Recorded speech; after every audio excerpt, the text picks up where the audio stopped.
大家好，我是雲流，我是雪倫。現在我們人在國外旅遊，不過就在前幾天，突然發現我的信用卡被盜刷了。為什麼會拍這支影片呢？因為現在旅遊是非常普遍，大家很常出國旅遊。我也沒想到盜刷的事情竟然會發生在我身上，所以拍這支影片是想跟大家分享我們的經驗，以及未來假如你遇到了這個情況要怎麼處理，以及未來如何預防。那事情的經過是這樣，當時我晚上人正在大理的民宿看劇，大概看到晚上10點多，差不多要睡了，我就會習慣看一下手機有什麼通知，有什麼事情。我的信用卡通知我有消費的記錄，那我就點開來看，我就看到了3筆費用，那3筆費用都非常的高，第一筆是4萬多塊，第二筆3萬多塊，第三筆是7萬多塊。當我看到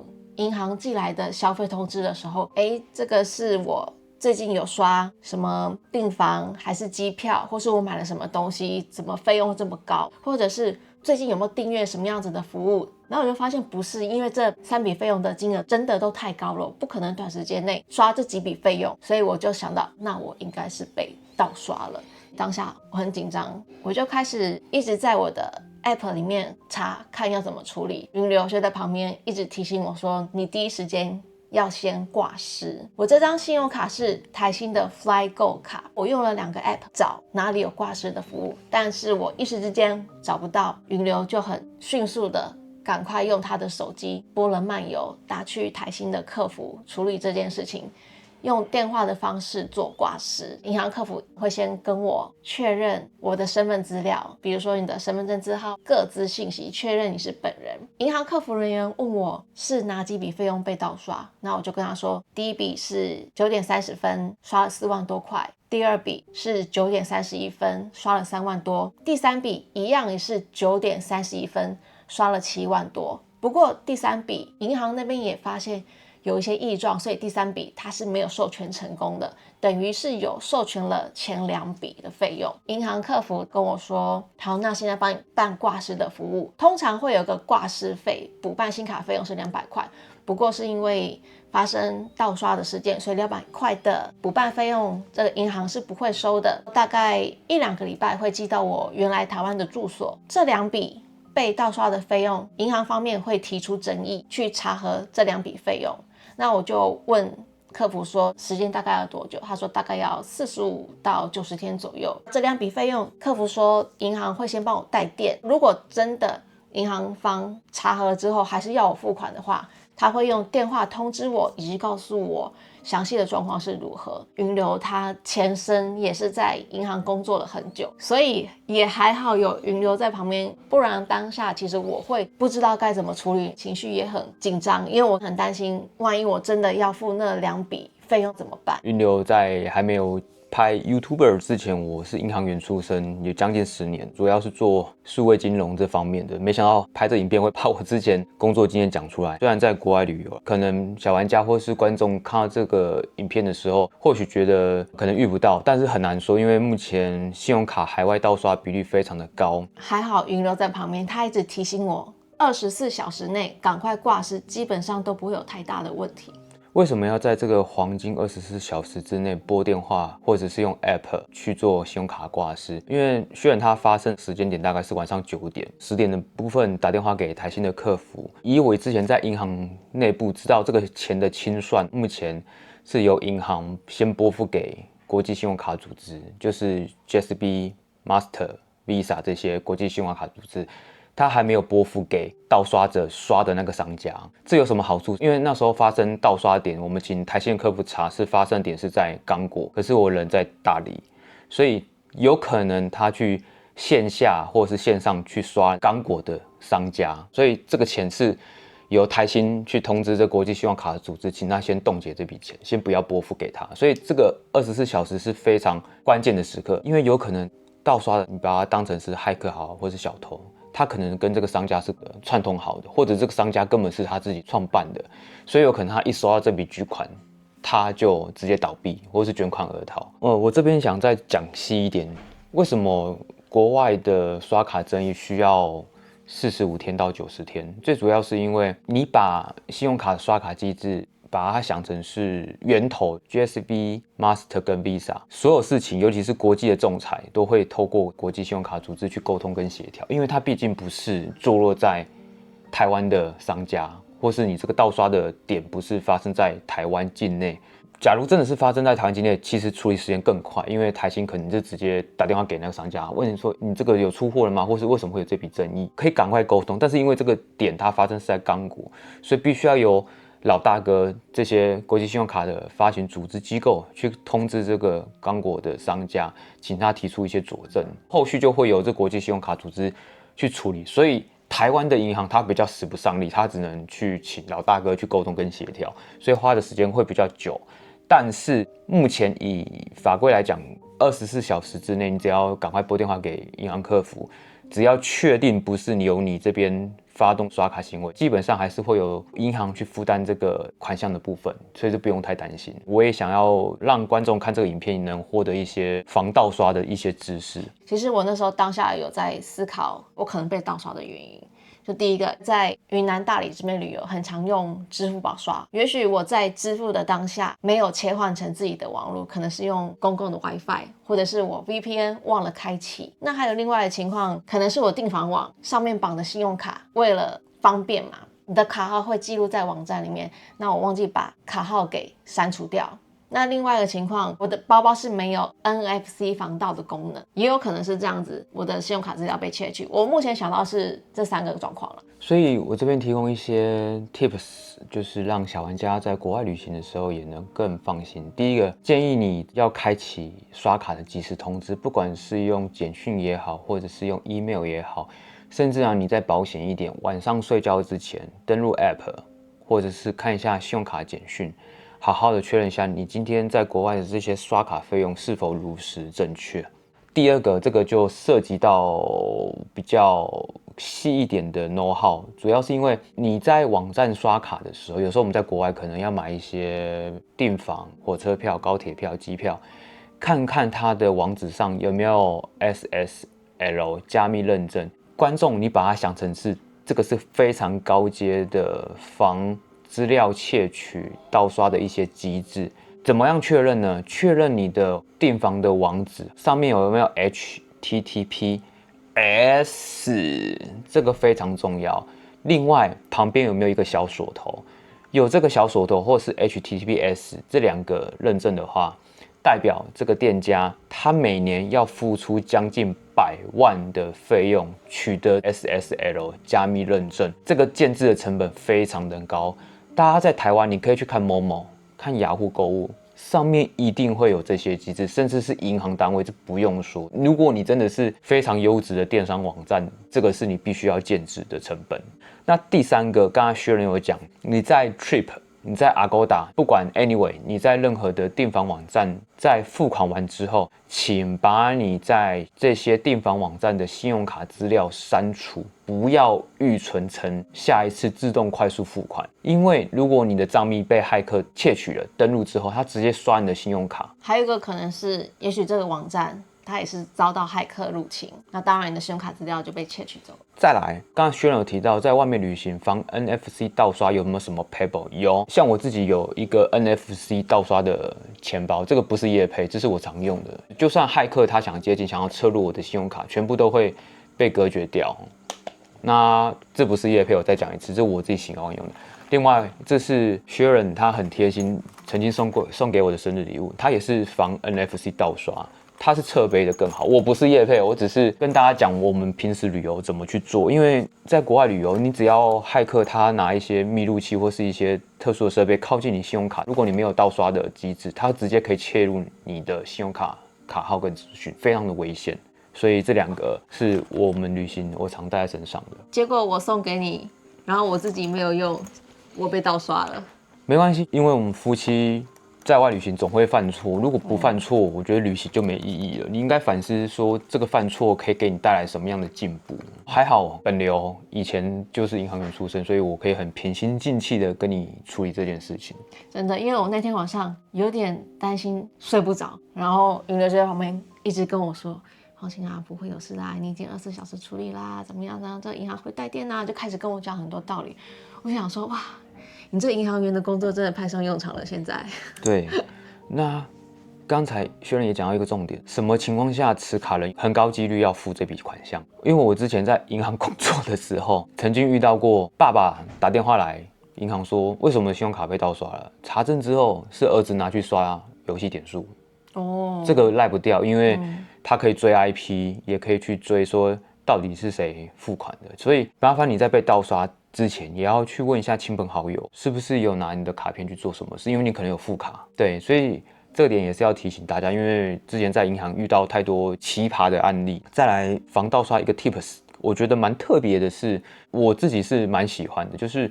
各大的銀行信用卡 app。基本上有一個功能叫做安全鎖。什麼是安全鎖？是指你可以及時的登錄你的 App 去控管你的國外刷卡權限以及國內的刷卡權限。舉例來說好了，早上醒來的時候8點到9點要處理訂房或是訂高鐵票的事宜，我只要登錄銀行的 App。目前像我自己是用玉山非常方便，登錄玉山的 Wallet 進去，把安全鎖開啟之後，我可以設定我這半小時之內或1個小時內我完成這些作業。我刷完卡之後，我再把這個安全鎖關起來，就有點像是說你的飲水機，你要開熱水之前，你可能要先開一個安全鎖，這個熱水才會出來。變成說，只有在特定的情況下，我才有刷卡的通過的權限。我已經開了安全鎖之後駭客要再盜刷或是要再做其他的刷卡動作，是完全被阻擋的。所以這件事我覺得很好，就是有點像是一個保險開關，讓我的刷卡權限是控在我身上。登錄 App 的好處是，它大部分是用我自己才知道的密碼，或者是生物辨識，比如說是指紋辨識，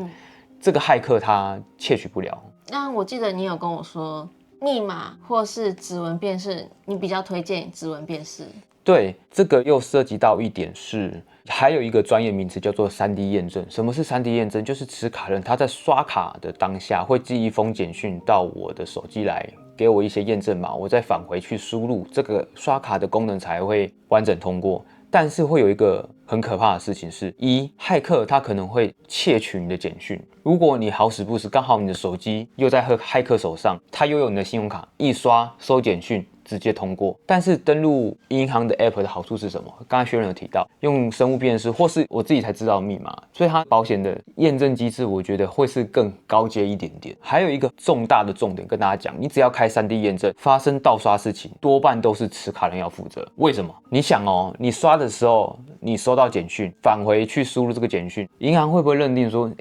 手機不是在你身上嗎？你收到這個簡訊，那你還否認說這個持卡的交易是沒有通過的。所以目前在銀行的判定上，你只要開 3D 驗證，大部分是你要去吃盜刷款。所以有一個重點，你的手機再怎麼樣都要好好的保管。所以開了 3D 驗證之後，你的手機就是非常的重要。對，不能弄丟。對，懂。因為收到簡讯的只有你，對，這個你賴不掉，那你又通過了。除非你的手機又被偷走，那被偷走你也不能怪在銀行身上，就是你自己不小心。所以 3D 驗證有點像是雙面刃，对，可以多一層保護機制，但是相對的，假如手機被偷走之後，你要認賠的幾率很高。是的，這是在銀行的實務上來講，之前常常遇到這件事，防不勝防，只是多一點保障，依照你的刷卡的使用習慣去客製化你自己的流程。所以感覺 3D 驗證你應該比較不推吧？我覺得要看個人如果他對他自己的手機控管非常有自信的話，他可以用 3D 驗證。那你應該不適合，因為你很常掉手機。對，像我這麼兩光的人，常掉手機的人，我就不太適合開 3D 驗證。所以我現在目前不太開 3D 驗證。好，所以提供了6個方式讓大家預防被盜刷的情況。但是我還有一點點的感悟，再跟大家分享。當下消費收到的即時通知非常的重要。像我們年輕人，我們會知道我要怎麼開，但是如果你有長輩、爸爸媽媽，他們也有辦信用卡，可是他們忘記開了這個通知，請你協助你的長輩把這個通知開啟，避免他們被盜刷。我自己我分享一下，我媽的刷卡的即時通知是在我這邊哦，可以設定在你手機，我自己設定在我 email， 所以我看到這個 email 的時候，我會問我媽，你最近是不是有去刷什麼卡，交什麼信用卡，或者是付什麼款項？我會跟我媽 double check，你也把它想成是跟父母一個溝通的機會，免得他都不關心自己父母，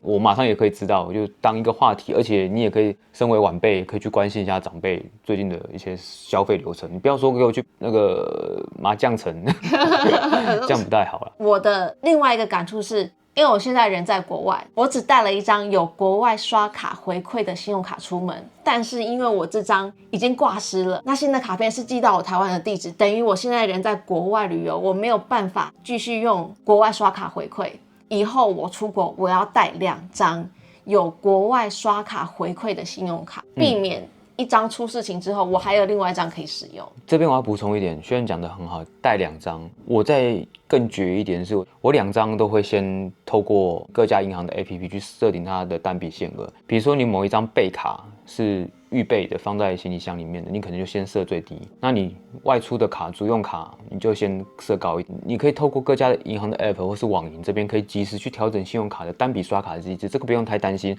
那此外，我要補充一點。剛才提到3D 驗證的部分，某些銀行它可以開啟網絡交易驗證。剛才提到我不喜歡用3D 驗證，但是我可以透過 App 去開啟網絡交易驗證的時候，我每當有一個刷卡行為，我的手機的 App 會跳出通知。那登錄的方式就必須要用我的指紋或是用密碼登錄這個 App 驗證之後，它才可以通過這個信用卡的完整的流程。就不是透過3D 驗證收簡訊，我可以用我的密碼跟指紋輸入進去。那因為這件事情只有我才知道，指紋也只有我才有，所以相對於簡訊的驗證碼被奪走的風險更小了一點。雲流剛剛說的是以玉山 Wallet 作為範本，那其他銀行有沒有這個功能，我們就不知道，或者是大家也能提供我們一些建議。有哪些銀行的 App 有很棒的功能可以推薦給我們？我不是幫玉山業配，不過玉山的 App 是做的還不錯啦。以我自己認知來講，它做的還蠻完整的。就依大家的喜好，因為各家銀行都應該有它的差異化。玉山的安全機制其實真的做的還不錯，因為我自己也有玉山的 Ubear 卡。當時我台新那張被盜刷的時候，我找不到掛失的功能在哪，所以我相對的我就好奇，那我玉山 Ubear 我找得到我掛失的按鍵在哪嘛？結果我一開玉山 Wallet， 下面就直接有一個卡片掛失的選項按鈕在那裡。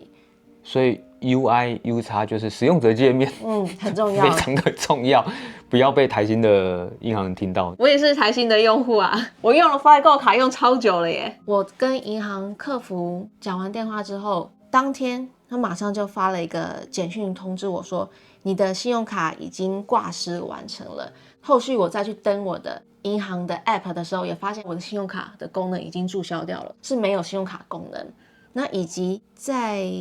昨天，就是事發後的隔一天，又有一封簡訊通知我，台新銀行貴賓您好，台新銀行已受理你反映的信用卡爭議賬款案件，有後續的簡訊通知我這件事情有在跟隨，有在處理，以及我之後如果有任何疑問，可以打電話給他們客服轉風控組的某一位窗口。神聖之手舉起來了。如果我今天是駭客或是詐騙組織，我會再傳一封這樣的訊息給你，很相像的，因為我要再騙你第二次。我是持比較相反的態度。當你收到這個簡訊，你要再更警覺，因為這是人性的弱點。你會覺得啊，好放心哦，我今天有銀行幫我處理，他可能要叫我要轉賬或幹嘛，要再做一些支付款。或許有些人他會放鬆戒心，因為他現在是心情最脆弱的時候，也是詐騙集團他可能會去幹的事情。我覺得你提醒的這點真的很好，因為第一封你看他掛失完成之後，他還有一個網址給我，想要知道我信用卡後續怎麼辦理的話，我有可能真的會點這個鏈接。看這個影片的觀眾，我希望帶給你們一些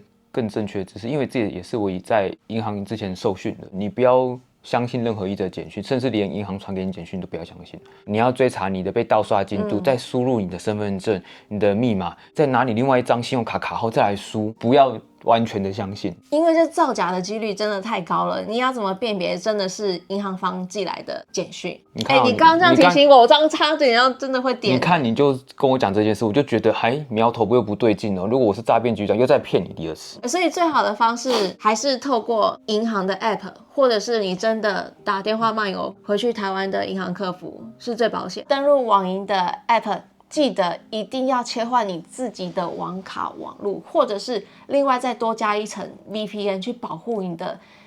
網路連線。有痛過你才知道那個安全性的重要。事發的當下也才過了2天，也不確定我這個案件會不會審核通過。假如我真的要求被付款了，我會另外再拍一支影片跟大家說明。但是希望我這2筆費用就審核通過沒事。如果要付這個款，我們的頻道就關了吧。我這次旅遊的費用成本太高了。